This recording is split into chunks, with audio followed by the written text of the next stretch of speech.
أعوذ بالله السميع العليم من الشيطان الرجيم. بسم الله الرحمن الرحيم. الحمد لله وكفى القاهر في محكم تنزيله إنا أنزلناه في ليلة القدر ثم الصلاة والسلام على من لا نبي بعده خير خلق الله مصطفى محمد رسول الله صلوات الله وسلام عليه القاهر في حديث الشريف بقدوم رمضان. أيها الناس قد جاءكم رمضان شهر كريم شهر مبارك الذي تفتح فيه أبواب الجنة وتغلق فيه أبواب النار وسفسدت الشياطين أوله رحمة وأوسطه المغفرة وآخره عتق من النار فيه ليلة خير من 1000 شهر man hurrima khairuha faqad hurrima. Atún sáde Ọlọ́run Ọba wa Allah subhanahu wa ta'ala lè ní kú lọ́dọ̀ ìṣù ẹni ẹ̀kọ́ ẹni ìgbé ní orúkọ Ọlọ́run Ọba aláàánú jùlọ ọba oníkẹ́. Òun la tó fi bẹ̀rẹ̀ ìjókòó tafsiri wa ti àkókò yìí. Èyí òun náà ni ó tún ṣẹlẹ̀ wípé Ramadan ó bẹ̀rẹ̀ ó tún wá ń lọ wẹ́rẹ́wẹ́rẹ́, a sì wà ní mẹ́wàá tó kàn, mẹ́wàá tó gbẹ̀yìn, láwọn àkókò táwọn èèyàn ó máa kó sí mọ́sálásí tí wọ́n máa ṣe i'tikaf, láwọn àkókò táwọn èèyàn ó máa wá òru Laylatul Qadr, láwọn òru mẹ́wàá táwọn èèyàn á máa ṣarajọ láti yan jákà zakatul fitri, láwọn àkókò táwọn tó bá lówó lọ́wọ́ yóò máa ṣe ziyarat, wọ́n á máa lọ sílé mímọ́, wọ́n á lọ sí Madina, wọ́n á lọ sí Maka, wọ́n á lọ sí Baitul Qudus láti lọ ṣe i'tikaf. Àwọn òru yìí náà ni àwọn òru yìí náà la tún máa ń fi ṣe pẹ́pẹ́ fúrúfú Ọlọ́run, la máa fi ń ka Kùránì tó pọ̀, la máa fi ń dìde lóru. Òru yìí náà ti wá ń lọ, àti bẹ̀rẹ̀ díẹ̀díẹ̀ ó tún ti ń lọ. Àmọ́ òru yìí Ọlọ́run Ọba mi gẹ́gẹ́ bó ṣe wá láti inú Al-Qur'ani Karim, odidi súrà kan Ọlọ́run Ọba fi sọ̀rọ̀ òru yìí, òru abí, òru agbára. Gẹ́gẹ́ bí àwẹ̀ bá ti ń bọ̀, òjíṣẹ́ Ọlọ́run tí ìkẹ́ àti ọlá ń bẹ fún yóò máa yubashiru ashabahu, yóò máa fáwọn èèyàn rẹ̀ ní ròdùnú, àwọn mùsùlùmí yóò máa fún wọn ní ròdùnú. A ní ẹ̀yin ọmọnìyàn ayyuhal muslimun, ẹ̀yin mùsùlùmí ayyuhal mu'minun, ẹ̀yin onígbàgbọ́ òdodo, qad ja'akumur Ramadan ti dé wá báyìí o, shahrun karim, oṣù alápọ̀nlé ni, shahrun mubarak, oṣù ìbùkún, alladhi tuftahu fi abwabal janna, tó já sí pé oṣù tá à ń sọ yìí gbogbo lẹ̀kùn tó wọnú àlùjánnà pátá Ọlọ́run bá mi ó ṣí sílẹ̀ fún gbogbo gbààwẹ̀ wàtúgúlákò fi abwaban nar, gbogbo lẹ̀kùn tó wọlé iná pátá Ọlọ́run ó ti pa, kò ní jẹ́ kí aláwẹ̀ fojú rí náà. Bákan náà wasufidati shayatin, a wá di èṣù lọ́wọ́, á dé ní ṣẹ́kẹ́ṣẹkẹ̀ lọ́wọ́ àti lẹ́sẹ̀, kò ní jẹ́ kó fi àwọn gbààwẹ̀ as-sahimun, kò ní jẹ́ kó fi wá ṣe nǹkan kan. Òru ta tó wá ń sọ fihi laylatin khayr min 1000 shahr, àwọn òru mẹ́wàá kan bẹ́ẹ̀ tó lágbára ju ẹgbẹ̀rún oṣù lọ. Ẹgbẹ̀rún oṣù nínú kàsìrè ó jẹ́ ọdún pọ̀nà 100 ọdún àti mẹ́ta, 83 years and 4 months. Ọlọ́run Ọba òun ló dìí sọ bẹ́ẹ̀. Oṣù tá wá ń sọ yìí, Ànábì Muhammad sallallahu alaihi wasallam ó ní àkọ́kọ́ ẹ̀ awwaluhu rahma, àkọ́kọ́ mẹ́wàá tá a ti lò lọ àánú Ọlọ́run,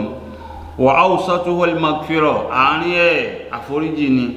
wa akhiruhu itiqu minan nar, ìgbẹ̀yìn ẹ̀ta wà yìí ìtọ́lọ̀ máa fi ń sọ̀yàn ọdọ̀ àlùjánnà, tí fi ń bọ́kùn okùn iná kù lọ́rùn gbààwẹ̀. Eléyìí mẹ́wàá gbẹ̀yìn náà làwa wáyé, òun náà la tún fẹ́ yànnàná àwọn kí ló máa ń ṣarajọ, kí làwọn mẹ́wàá gbẹ̀yìn yẹn kó sínú. Nínú àdísì àfáà Imam Bukhari àti Muslim ó já mọ̀ wípé idha dakala awashirul awakhir min Ramadan, tí àwọn mẹ́wàá tó gbẹ̀yìn Ramadan tó bá ti wọlé dé báyìí, wọ́n ní òjíṣẹ́ Ọlọ́run shaddal mizan, ó máa tún ṣòkòtò ẹ̀ á tún dè, ó máa pa oorun tì kò tún sóorun mọ́, á wá máa jí àwọn ará ilé ẹlẹ́ pé ẹ wá bọ́lọ́run bá dòwò pọ̀, ẹ wá wojú rí Ọlọ́run, ẹ wá kọ́ lọ́ọ̀ nífà ní òru abiyì tá à ń pè ní òru Laylatul Qadr. Àkọ́kọ́ òun náà ni pé tóru yẹn bá ti di 20 láti gbáyé ànábì sallallahu alaihi wasallam ló ti máa ń kó sínú ilé, á kó sínú mọ́ṣáláṣí, yóò máa ṣe i'tikaf, á máa wá bá ọlọ́run, á máa bá ní gbólóhùn ẹni tọ́lọ́run ti ṣàforíjì fún, á máa ṣe i'tikaf ní mẹ́wàá gbẹ̀yìn. wọ́n wá ní i'tikaf kí ló ń jẹ́ bẹ́ẹ̀, kí ló fi ń wá? wa huwa malazimatul masjidil ibadati taqriban ila Allahi azza wa jal. òun náà ni ká fi súnmọ́ ọlọ́run, ká kó sínú ilé ọlọ́run tá à ń pè ní mọ́ṣáláṣí fún ìjọsìn fún ọlọ́run, láti lè bá a fi súnmọ́ ọlọ́run. ọlọ́run ọba tí ọlá rẹ̀ ga, ọba tó gbọngbọn ni, ọba tó kàǹkà. faqad i'tikafu sallallahu alaihi wasallam, ìmá ṣe i'tikafu tànábì fúnra rẹ̀. wa lam yazal ya'takifu al-ashir al-awaqir min Ramadan, kó yẹ kó gbò látijọ́ tó ti bẹ̀rẹ̀ sí nígbà rẹ̀ tọ́lọ́run ti sọ àwẹ̀ Ramadan kalẹ̀, kó yẹ kó gbò lẹ́ni tí máa ń kó sí mọ́ṣáláṣí ní àwọn mẹ́wàá gbẹ̀yìn tá a máa fi ṣe i'tikaf hatta tawafahu Allahu ta'ala kama warada fi sahih, títí tọ́lọ́run bá mi fi gbẹ̀mí ẹ̀, kó yẹ kó gbò. ààrí nínú ìwé àfáwà Sahih, àfáwà Bukhari, wa qala alayhi salatu wassalam, ànábì wa tó ń sọ fún wa sallam nínú ọ̀rẹ́, ó ní al-masjidul bayti kulli taqi, ó ní mọ́ṣáláṣí náà ní ilé ìpáyà. wọ́n bá ń wá ilé ìpáyà mọ́ṣáláṣí ni, mo ṣe rí lọ́jọ́ kìíní àná ni, ilé mọ́ṣáláṣí náà ti máa ń rí ìpáyà ọlọ́run. àmọ́ nísìn ó ti yàtọ̀, mọ́ṣáláṣí làwọn èèyàn ti ń ṣèṣekúṣe. lẹ́ẹ̀tì máa rá àfáà tá tún máa fóònù mọ́ṣáláṣí pé òun lè bá yín wọ́ orí alábàáhùn, ẹ bá ti mú 600,000 wá, màá bá yín wá orí àtàǹpàkò ẹni tí ṣọ̀pọ̀ náà lù pa, màá bá yín rí, màá bá yín wá irun àfín, màá bá yín wá irun ọmọ òkókó. inú mọ́ṣáláṣí náà ni ó ti máa gbé kọ́ọ̀lù láti máa sọ̀rọ̀. ilé mọ́ṣáláṣí tó já sí pé ìpáyà rẹ̀ ló pín sí. àmọ́ ọ̀ṣálẹ̀ ni àti ráwọn tí ń tún fi mọ́ṣáláṣí ọlọ́run dẹ́ṣẹ̀, aláwọn tí ń gbéra wọn wá bẹ̀ wá sùn, àríyá ẹ̀mọ́lékéwú burúkú àráfà àárọ̀ tí wọ́n ń tún lo mọ́ṣáláṣí fún nǹkan míì. àmọ́ tá a bá tẹ̀lé ọ̀rọ̀ ànábì Muhammad sallam, mọ́ṣáláṣí náà ni bayti kulli taqi, òun náà ni ilé fún gbogbo olùpáyà ọlọ́run. wattaqafa Allahu liman kana al-masjid baytihi birruhi warahma waljawaz ala sirati ila Ramadan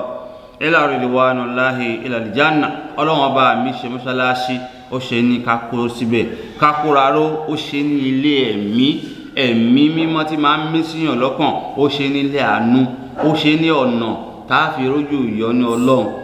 ọ̀nà tá a fi dọ́dọ̀ ọlọ́run ní mọ́ṣáláṣí, ọ̀nà tá a gbà wọ àlùjánnà òun náà ní mọ́ṣáláṣí. wọ́n nítorí díẹ̀ tí mẹ́wàá bá ti dé, mẹ́wàá gbẹ̀yìn àkọ́kọ́ ní i'tikaf al-luzum, ká kóra ró fil masjid. òun náà ni àwọn míì ní áfíìsù sẹ́yìn, ká fi nǹkan kan pamọ́, ìyẹn ló ń jẹ́ i'tikaf. tábà sì wọ ọ̀rọ̀ ọlọ́run Suratul Baqara, a máa rí gbólóhùn tó ti ń sọ̀rọ̀ i'tikaf fún wa ń bẹ̀ yẹn. nígbà tí wọ́n bá ń sọ̀rọ̀ àrò àwẹ̀, ìbẹ̀rẹ̀ Ọlọ́run ti máa ń sábà sọ, tọ́lọ́run bá sọ lọ, tó bá wá di pé ó ti sọ̀rọ̀ àwẹ̀, ó wá fẹ́ parí ẹ̀. nígbà tó kọ́ fẹ́ parí ẹ̀, ó ní la'allakum tattaqun, kẹ́lẹ̀ bá àpáyọ̀ ọlọ́run, òun lọ́lọ́run bá fi sọ̀rọ̀ àwẹ̀. nígbà tó tún fẹ́ parí ọ̀rọ̀ i'tikaf, ọlọ́run bá ní uhilla lakum laylatas siyam rọ́fàṣù ila nisaikum, ọlọ́run bá lọ lórí àwọn obìnrin wa nígbà tá a bá lè bá wọn lò pọ̀ lọ́sàn, ṣùgbọ́n lóru Ramadan ìgbàláyè wà fún wọn. ọlọ́run bá lọ bẹ́ẹ̀, ọlọ́run wá débi ọ̀rọ̀ i'tikaf, ọlọ́run bá ní láti àkókò yìí lọ, ọlọ́run bá ní wa atimus siyam ila al-layl, ẹ máa parí àwẹ̀ yín sí alẹ́. ẹ má dàbí àwọn àwẹ̀ táwọn kan wọ́n á gbàwẹ̀ láàárọ̀, wọ́n á ṣínú lágo 12. lára fil Islam àwẹ̀ kọ́ yẹn. àwọn míì àgbàwẹ̀ láàárọ̀, wọ́n á ṣínú lágo 3, àwẹ̀ kọ́ yẹn. àwọn míì àgbàwẹ̀, wọ́n á ṣínú lágo 4. òru ò tí ì wọlé, ọlọ́run bá ní ẹ parí àwẹ̀ yín sí ila al-layl, nígbà tí òru bá ti dé, tó òrùn bá ti wọ̀, òrùn ti dé nìyẹn. ọlọ́run bá ní àkókò yẹn ni kẹ́ ẹ parí àwẹ̀ o. ọlọ́run bá wà dúró síbẹ̀ yẹn. ọlọ́run bá ní wala tubashiruhunna wa antum akifuna fil masajid. ọlọ́run wá lọ akifuna ń bẹ̀yẹn nígbà tó ti sọ̀rọ̀ àwọn obìnrin ní síwájú pé alẹ́tọ̀ ọkọ àti ìyàwó tí wọ́n ṣe igi tó ń fẹ́ra wọn níṣu lọ́kà, wọ́n lẹ́tọ̀ọ́ kán tó wọ i'tikaf láti bá ìyàwó wọn ṣeré. àmọ́ ṣàǹgbà tí i'tikaf bá ti wá dé, tí mẹ́wàá gbẹ̀yìn bá ti dé, tẹ́ ẹ ti kú òǹlé, tẹ́ ẹ lọ mọ́ṣáláṣí, kò sípa tó ń jọ ń bára wa ṣeré mọ́ ó ti dè wọ̀ ká tó wá rẹ́yìn kan tó wá mú ìyàwó ẹ̀ lọ ìtìkáàf kó wá lọ sẹ́yìn mọ́sálásí kó tún máa bá ṣeré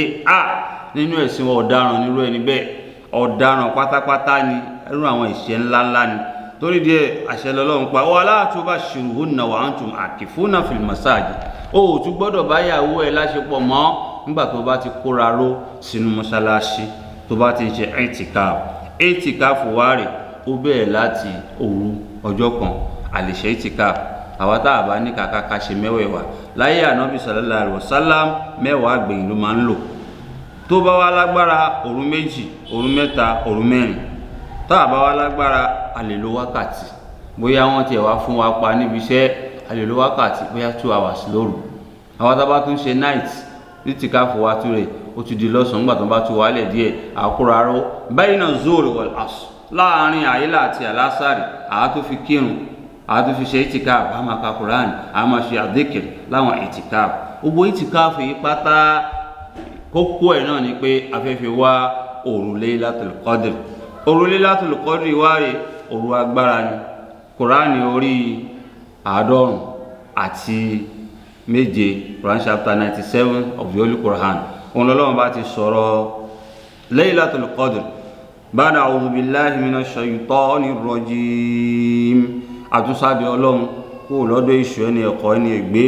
bismillahir rahmanir rahim ní orúkọ ọlọ́run ọba aláàánú jùlọ ọba oníkẹ́ inna anzalnahu fi laylatil qadr dájúdájú àwa ọlọ́run òun náà la sọ alukurani karim kalẹ̀ anzalnahu àdọ̀míru hínà yahudu ila subhanahu ta'ala eléyìí ní lọ sọ́dọ̀ ọlọ́run pronoun bẹ̀yẹn anzalnahu ọlọ́run ọba ni ó lọ sọ́dọ̀ ẹ̀ àwọn àfáà ní anzalnahu ẹ̀yẹn ń bẹ̀ àwa la sọ kalẹ̀ wúwo yẹn ìyẹn ń tọ́ka sí Quran náà àfáà tó fẹsẹ̀ múlẹ̀ jù wọ́n ní dọ̀míru eléyìí a máa lọ sọ́dọ̀ alukur'an kí lọ́lọ́run sọ kalẹ̀ anzala àwa ọlọ́run ló láǹfààní àti lo àwa fún rẹ̀ ìgbéraga ni kọ́mọ nìyẹn sọ pé àwa ni kọ́ máa béèrè pé kí lórúkọ ẹ wá ní àwa ń jẹ́ Abdulyakin àwa mélòó lẹ́yìn ọlọ́run kò sáwa mọ́ ọlọ́run ló tó àwa jẹ́ anzalnahu àwa la sọ kalẹ̀ fi Laylatil Qadr kí la sọ kalẹ̀ alukur'an karim ní òru agbára wa ma adraka ma Laylatul Qadr kí ni ó ṣàlàyé fún yẹn kí ló fẹ́ fi ẹ́ mọ òru agbára yìí Laylatul Qadr khayrun min alfi shahr òru agbára yìí ó jẹ́ ìpọ̀nà wọ́n ti ń pè ẹgbẹ̀rún oṣù jẹ́ ọdún 83 years àti oṣù 4 and 4 months tanazalul malaika ọlọ́run máa sọ àwọn malaika kalẹ̀ gbogbo àwọn malaika wọn máa sọ kalẹ̀ àti ẹni tó jó lórí wọn wà rúhù ń bíbà malaika Jibril ọlọ́run máa ń dáadáa àdàpè rúhù gbàtọ́ ọlọ́run bá fẹ́ ẹ̀mí sí màmá ànábì wa Isa ọ̀run àná malaika Jibril rúhù ẹ̀mí ọlọ́fẹ́ sí wà rúhù fiha àti malaika àgbà tí ń ṣe Jibril òun náà ó sọ kalẹ̀ kìí ṣayé ànábì nìkan ni màláíkà Jibril ti sọ̀kalẹ̀ gbẹ̀yìn gbogbo òru Laylatul Qadri yóò máa sọ̀kalẹ̀ fún gbogbo gbàwẹ̀ kò wá ní dédé sọ̀kalẹ̀ kò ní jábọ́ láti sánmọ̀ bi izni rabbihim pẹ̀lú àṣẹ olúwa rẹ̀ ìyọ̀ǹda ọlọ́run ló fi sọ̀kalẹ̀ min kulli amri gbogbo àlámọ̀rí ló fẹ́ dá sí gbogbo àlámọ̀rí ló fẹ́ mú wá ẹni tó fẹ́ lówó ẹni tó fẹ́ kọ́lé ẹni tó fẹ́ lọ ájì ẹni tó fẹ́ bímọ ẹni tó fẹ́ ṣègbéyàwó pátápátá gbogbo àlámọ̀rí òun náà ló fẹ́ mú wá ló fẹ́ dá sí sàlámù nìhíyà àlàáfíà ọ̀là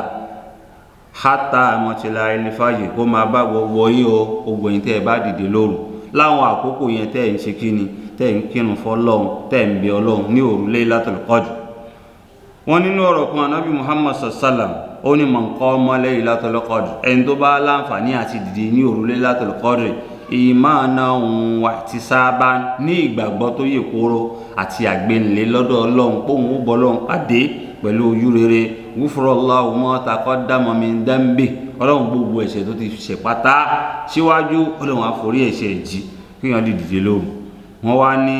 òru Laylatul Qadr àwọn nǹkan tó kó sínú láti ṣàlàyé yẹn ó ń lọ bí nǹkan bí 4 sí 5. alákọ̀ọ́kọ́ ń bẹ òun náà ni itikaf, ká ṣe itikaf. ẹlẹ́ẹ̀kejì nínú itikaf òun náà ni ká ka Qur'an ó pọ̀. ẹlẹ́ẹ̀kẹta ń bẹ òun náà ni pé kí a máa yan jákà, ká gbìyànjú lẹ́ni tó yan jákà. zakatul fitri nínú ẹ̀ náà láti máa ń ṣe tó pọ̀ téèyàn á ṣe. bákan náà nínú nǹkan tá a máa ń ṣe ń bẹ òun náà ni pé à á ṣàìsùn, à á máa kírun lóru, à á máa wá òru yẹn, à á máa wá lọ́tún lósì. nínú ẹ̀ náà ni pé à á gbàbẹ̀ lọ sí ọjọ́ ọdún. nínú àwọn nǹkan tá a máa ń ṣe ń bẹ wọ́n wá ní òru Laylatul Qadr. àwọn kan lè ní wọ́n á ní àwọn ṣe Laylatul Qadr, wọ́n á wá máa wá mú ọ̀sán, wọ́n á nítorí pé ibi iṣẹ́ làwọn wà, wọ́n wá sọ di Naharatul Qadr. àwọn á ń ṣe Laylatul Qadr ní ọ̀sán, ní òsí lálẹ́ ìsìn wa. Laylatul Qadr tá a sì ń sọ yìí kì í ṣe kan tá à ń pàlùjó, kì í ṣe kan tá à ń pe léré, kì í ṣe kan tá à ń pe àwọn alága àdúró, alága àbẹ̀rẹ̀ gẹ́gẹ́ bó ṣe wọ́pọ̀ lénìí. lẹ́ẹ̀ máa rí àwọn aláàjì eléyìn góòlù àtàlájà eléyìn góòlù mú wa tó ṣíà, wọ́n máa mú ṣíà lady, ṣíà person, ṣíà man, àfi ṣe àwọn alága occasion Laylatul Qadr, wọ́n máa wá fi kówó jọ. òru Laylatul Qadr kò sí fún yẹn. kullu nafsin dha'iqatul maut, oníkálukú ló dágbádá kú. kullu nafsin bima kasabat rahina, oníkálukú ni ó rẹrù ẹ̀ lálìkìyámọ̀. iṣẹ́ tá a bá ṣe oníkálukú ló ní. torí díẹ̀ oníkálukú fẹ́ ra awọ́ rasẹ̀ sọ́lọ́n lórúkọ yẹn. kì í ṣòro tá a lá máa fi ń kówó jọ, owó kí la fẹ́ kó. àwa tá a fẹ́ kówó jọ ń fẹ́ káwa náà náwó ń jọ yìí, ká náwó sí mọ́ṣáláṣí tá a bá lò, tá a bá fi ṣe itikaf. alákọ̀ọ́kọ́ nìyẹn. kì í ṣe nǹkan tá a máa ń sọ pé àwa ń pàlùjó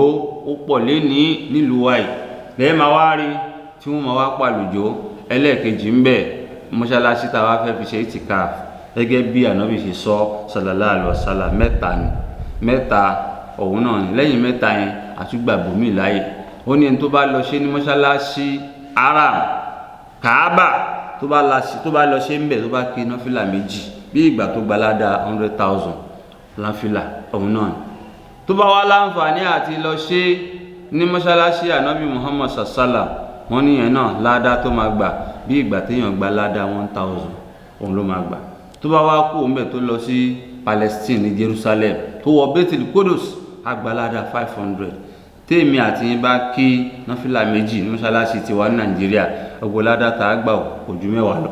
ṣùgbọ́n tí wọ́n bá lọ sí Jerusalem 500 reward ládá ni ó gbà. bó bá lọ sí Medina 1,000 reward ládá ni ó gbà. tó bá lọ sí Maka á gba 100,000 ládá reward ọ̀nà lọ́lọ́run ó fún. wọ́n nítorí ẹ̀dẹ̀ ká ṣẹ̀ṣà, àwọn èèyàn máa ń ṣẹ̀ṣà nírú àkókò yìí. àmọ́ gẹ́gẹ́ bá a ṣe wà ní àkókò àlùwàbá wàhálà coronavirus, kò sẹ́nìkan tó lè travel nísìn tó lòun lọ sí Saudi Arabia láti lọ ṣe itikaf àbí Medina àbí Jerusalem. eléyìí tá a fẹ́ wá lò wọ́n àgbàláyé mọ́ṣáláṣí tìlú wa náà ká ṣe ń bẹ̀. nílùú wa náà lọ́wọ́lọ́wọ́ báyìí àti lè ṣe itikaf nílùú tiwa náà, pé ká wá kóra jọ sí mọ́ṣáláṣí látara nǹkan tó wà ńlẹ̀. tó bá tẹ̀ jẹ́ pé wọ́n á gbà wá láàyè, mọ́ṣáláṣí tá a lè lò mọ́ṣáláṣí tó ní tọ́lẹ̀tì tó sì ní bathroom, òun náà fẹ́ ká lò láwọn mọ́ṣáláṣí tá a fẹ́ lò tó ní kitchen tá a ti ṣe oúnjẹ. itikaf kò ń ṣe pé ká wọlé ká máa jáde, ọ̀rọ̀ ilé ayé àgbé síta, ọ̀rọ̀ àlìkìyámọ̀, ọ̀rọ̀ Ọlọ́run, ọ̀rọ̀ Kùránì là á máa sọ níbẹ̀. wọ́n ní bákan náà nígbà tá a bá ń sọ̀rọ̀ itikaf láyìíká tá a wà yìí, oúnjẹ fíkíù làwùlàwìyà, àwọn modern fíkíù tó yẹ pé àwọn àkókò ló gbé wá. àwa lè wà nílé wa náà ká ṣe itikaf. àwa tọ́lọ̀ bá ní ká nílé, ká ní self contained àwọ̀ àmì kan láwọn àkókò kan pẹ̀lú àwọn ọmọ wa. a fẹ́ lo 5 hours, a fẹ́ lo 4 hours fún itikaf. àkóra aró sí mọ́ṣáláṣí, a máa fi ṣe kíni, a máa fi ṣe itikaf. ìyẹn náà abala kan nìyẹn. a ka Kùránì níbẹ̀ tó pọ̀. wọ́n fẹ́ ká ṣe sọ́dákọ̀ lẹ́ni nísìn. àǹfààní àti lọ mọ́ṣáláṣí kò fi bẹ́ẹ̀ rọrùn, àmọ́ ńgbà tá a bá ṣínú, àwa náà tún lè gbé èso jáde ká gbé fáwọn gbàwẹ̀ káwọn náà tún fi ṣínú. nínú àwọn àǹfààní tí itikaf máa ń mú wá nìyẹn. wọ́n wá ní itikaf wáàrì. ẹni tí ò bá wá lágbára, ẹnìkan lọ bá ànábì Muhammad sallallahu alaihi wasallam, ó lóun náà ń fẹ́ wá òru Laylatul Qadr, àmọ́ àṣà òun ti dàgbà, òun ò lágbára mẹ́wẹ̀ẹ̀wá. ọjọ́ wo ni kó òun mú? ànábì Muhammad sallallahu alaihi wasallam ó ní kó wá sí àwọn ọjọ́ tí ò ṣe é pín, ìyẹn ní Laylatul Qadr, kó wá sí òru 21 mọ́kànlélógún, òru 23 mẹ́tàlélógún, òru 25 mẹ́ẹ̀ẹ́dọ́gbọ̀n, òru 27 òru mẹ́tàdínlọ́gbọ̀n àti òru 29 mọ́kàndínlọ́gbọ̀n. bàbá ìtún ní àwọn ò lágbára àwọn eléyìí náà, àwọn odd numbers mi ò lágbára ẹ̀. Ànábì bá tún bú sẹ́rìn músẹ́, ó ní kò burú, wá sí òru 27. òru 27 tún wá síbẹ̀ yẹn, wọ́n ní látara díẹ̀ ìyẹn ni bàbá náà jọ́ náà lọ́hùn, òun náà wá gbìyànjú ó wá òru yìí sí òru 27. wọ́n fi àwọn àfáà fi pọ̀pọ̀lọpọ̀ panupọ̀ pé máa ń sábà bọ́ sí òru 27, àmọ́ òru tó máa ń yí ni. níjọ́ kan l'Ànábì Muhammad sallallahu nínú àdísì Sahih Muslim àti Bukhari, wọ́n ló wà ní mọ́ṣáláṣí, ó tàbí kẹ́yìn sí abala kan mọ́ṣáláṣí, ó wà ńbẹ̀, ó ń ṣe ìtìkáf, ó wá gbórí síta, ó wá ní Lailatul Qadr ló ń fi òru yẹn wá, ó wá ní níjọ́ yìí ó wà ńbẹ̀ tó wá ń wá, ó ní ó wá ẹnìkan wá wọlé, ó ní Ọlọ́run fi òru yìí wọ̀n, ó fi hàn mí lẹ́nu, mo sì dáhùn, ó ní ṣùgbọ́n Ọlọ́run ti gbà mí lágbè, mo tún ti gbàgbé, ó nítorí díẹ̀, ó níjọ́ tó sì ń bóun sọ̀rọ̀ yẹn ó jẹ́ òru 21. òru 21 lọ́lọ́run ní kó rí níjọ́ náà. ní ayé àfáwà Ibn Abbas nígbà tó pọ̀ jù ní àsìkò tiẹ̀, ó láwọn máa ń sábà rí ní òru 23 mẹ́tàlélógún. àfáwà Ibn Umar òun náà tó ń sọ, Abdullahi ibn Umar, ó ní lákòókò tó ń on the 29 làwọn máa ń sábà rí tó pọ̀ jù, àti bẹ́ẹ̀ bẹ́ẹ̀ lọ láwọn sàábí tó kù wá ní 27. èyí tí Ọlọ́run wá tó fẹ́ fún wa ń bí, ká má forú kan ṣeré, ká má wà lọ dúró de òru 21 ká nígbà yẹn ní ká ti ṣe, ká wá máa lọ sùn kó jẹ́ pé òru 23 ni, ká má wà lọ mú òru 23 kó jẹ́ sí kó ti bọ́ sẹ́yìn òru 21, ká má wà lọ dúró de òru 25 kó jẹ́ sí kó ti bọ́ sẹ́yìn, àbí ká má wá ń tàn mọ́ pé 27 ṣáà ìyẹn lòru Lailatul Qadr, kó dẹ̀ já sí pé òru 29 àbí kó ti bọ́ sẹ́yìn. wọ́n wá ní báwo la ṣe máa ń dá òru yìí mọ̀ bó ṣe lágbára tó. òru Lailatul Qadr inú ẹgbà wá tí wọ́n gbà fún wa lẹ́ẹ̀kan, wọ́n ní Ànábì Muhammad sallam, wọ́n ní ó kírun nínú òjò rọ̀, ó ń kírun nínú amọ̀, nínú ẹrọ̀fọ̀ níjọ́ náà lọ́hùn, wọn tí ì táìsì Mákà àbí Mádínà níjọ́ náà lọ́hùn, mọ́ṣáláṣí ẹ̀ wọn tí ì táìsì ẹ̀, ó kírun. wọ́n lákọ̀ọ́kọ́ tẹ́ fi mọ̀ tí a bá wà nínú Lailatul Qadr òjò àárọ̀ lóru yẹn ẹ̀ rójò àárọ̀ gbórígbórí, wọn lápèjúwe ni, àbí kó ṣubólẹ̀ tó bá wá di ọjọ́ kejì tílẹ̀ bá mọ́, òrùn ò ní tà yanran, òrùn yẹn ò ní tara, òrùn yẹn á dà gẹ́gẹ́ bí ẹyin ọmọnú ẹyin, bí yolk, bẹ́ẹ̀ ni ó ṣe rí bí embryo, àwa pupa rẹ́súrẹ́sú, kò ní tàyàn lára. wọ́n nígbà míì wà òru yẹn máa ń sábà bọ́ sí òru alẹ́ ọjọ́ Jímọ̀, nígbà fáwọn tó máa ń sábà ṣèwádìí ẹ̀ tó máa ń wá, wọn máa ń sábà bọ́ sí. wọ́n wá ní òru yìí kí ni pàtàkì ẹ̀, òun náà ni pé tọ́lọ́run bá fún yàn láǹfààní tó bá lè ná owó tó ná 100 naira, Ọlọ́run á fún ní ìlọ́po ní òru yìí, bí ìgbà tó ná 100 naira fún 83 years and 4 months. bẹ́ẹ̀ lọ́lọ́run á ṣe ṣe. tó bá wá lọ jalè lóru tá à ń sọ yìí, ìyẹn ló wá burú jù, tó lọ jí bàtà oníbàtà àbó lọ jí ansẹ̀tì alánsẹ̀tì, ọjọ́ kan ló fi jí, àmọ́ wàhálà ní lọ́dọ̀ Ọlọ́run, bí ìgbà téèyàn jí ansẹ̀tì fún 83 years and 4 months. ẹni yẹn sì lè má lò ju 40 years láyé lọ, wọ́n á sì kàkọ́lẹ̀ pé fóònù tó jí 83 years and 4 months. ẹni bá lọ ṣe owó nábì owó agbèrè tó lọ báyàwó sùn lóru ọjọ́ yìí, aburú ńlá ni. ẹni tó bá jowó èlé, aburú ńlá ni, 83 years and 4 months. ẹni tí ò bá gba permission kó tó lọ mú nǹkan nìkan, àwọn mọ́ṣáláṣí gírígírígírí, ó wá fẹ́ wọ toilet, èèyàn kan wá bọ́ bàtà tiẹ̀ lẹ̀, ṣú ní wọ́wọ́ wa, ó wá wọ slippers oní slippers, oní ìtàn ti gùn ẹ́gùn láì gba permission, irú yẹn náà ẹ̀ṣẹ̀ ni. ó kó nǹkan ní nǹkan fún 83 years and 4 months láláì gba yọ̀ǹda. gbogbo àwọn eléyìí a gbọ́dọ̀ sọ̀sọ́kúsọ, alẹ́ ìṣìnà bá ní lágbì, a kúrò níbi ọ̀rọ̀ burúkú, ọ̀rọ̀ sọkúsọ, wà nàmímà, a kúrò níbi òfófó, a níṣò òfófó láwọn òru ọjọ́ yìí. kí wọ́n fẹ́ ká máa ṣe? alákọ̀ọ́kọ́ àdíkiri, kí wọ́n máa ṣe àzkár, àdíkiri subhanallah bó bá ṣe lè ṣe mọ́, walhamdulillah, wala ilaha illallah, wallahu akbar, as-salatu ala nabi, kí wọ́n máa ṣe salatu fún anabi wa Muhammad sallallahu alaihi wasallam. wọ́n wá ní pàápàá jùlọ tó rí ibà dé, kí ni ká máa wí? màmá wa Aisha bèèrè lọ́wọ́ anabi sallam, ó ládùúgbò wo ni ká máa sọ? anabi ní àdúrà tá a máa wí, wọ́n máa sọ pé allahumma innaka afuwun tuhibbul afwa fa'fu anni, allahumma innaka afuwun tuhibbul afwa fa'fu anni. nínú ẹgbàá wa kan lọ́dọ̀ àwọn àfáà, wọ́n gbà wípé tó bá mọ̀ pé òru yẹn tọ́lọ́run bá fún ẹ ní fura mọ̀ òun yẹn máa ń wẹ̀ wàá wẹ̀ lóru ọjọ́ yẹn wàá gé ìkànnà ẹ gbogbo ìkànnà tó yọ ṣọ̀bọ̀lọ̀bọ̀ wàá gé kúrò tó bá láǹfààní wàá fi pẹ̀fúmù sára lè mọ̀ ọ̀dà ìdíwò torí pé a fẹ́ gbàlejò àwọn màláíkà wọ́n fẹ́ sọ̀kalẹ̀ lóru ọjọ́ yẹn àá gbàlejò wọn ìdí yẹn táwa náà fi fi kàlẹ́ndà ẹni bá fi fọ́tò kọ́lé wọ́n fẹ́ kó ka kú ò gbogbo àwọn bàbá wa ṣéhùn ńláńláńlá tó bá di àwọn àkókò yẹn tó fẹ́ sọ̀kalẹ̀ lẹ́ẹ̀ máa rí wọn máa ká fọ́tò màmá ẹ máa wá bí wọ́n léèrè pé kí ló dé tẹ̀ ń kú fọ́tò orí àwọn fọ́tò ṣéhùn ńláńlá wọ́n nítorí pé a fẹ́ gbàlejò màláíkà wọ́n nítorí pé àwọn màláíkà tá a sọ yìí wọn kì í wọlé tí fọ́tò bá wà la yadkhulul malaikatu baytan fihi suratun aw kalb àwọn màláíkà ò ní wọlé tá a bá fi fọ́tò sí àbí nǹkan tá a lè pè ní ajá tó bá ti wà nínú ilé àwọn màláíkà ò ní wọbẹ̀ torí díẹ̀ òru yìí tó bá ti wá ṣẹlẹ̀ àwẹ̀ àwọṣọ tó da lórúkọ yẹn àápọ̀ lẹ́ni tí ó máa kí nọ́fìlà wa tó bá jẹ́ pé 10 ni àásọ di 20 àwa fọkàn sírun torí pé iye tá a bá fi fọkàn sírun yẹn onílàdá tí wọ́n á fún wa lórí òru yẹn tó bá yá sí pé ìrun 20 ló kí tó jẹ́ sí pé 30 minutes pé ló fi fọkàn sírun ìyẹn náà ni Ọlọ́run wọ́n á fún ẹlẹ́sìn wọ́n fẹ́ ká tún fọkàn sí ìrun yìí nígbà tá a bá ti ń kírun eléyìí ó jẹ́ díẹ̀ lórí ọ̀rọ̀ Lailatul Qadr àkọ́kọ́ nìyẹn àwọn nǹkan tó kó sínú a sì máa wá ṣàlàyé fún wa kí làwọn nǹkan míì náà tó ń fẹ́ ká máa ṣe láwọn òru yìí nínú ẹ̀ tó bá dọ̀la á tún tẹ̀síwájú wáàsí ń bẹ ń bẹ tá a máa ṣe nínú ẹ̀ àá ṣe wáàsí fúnra wa nínú ẹ̀ ń bẹ àá tún wá báwo náà ṣe yan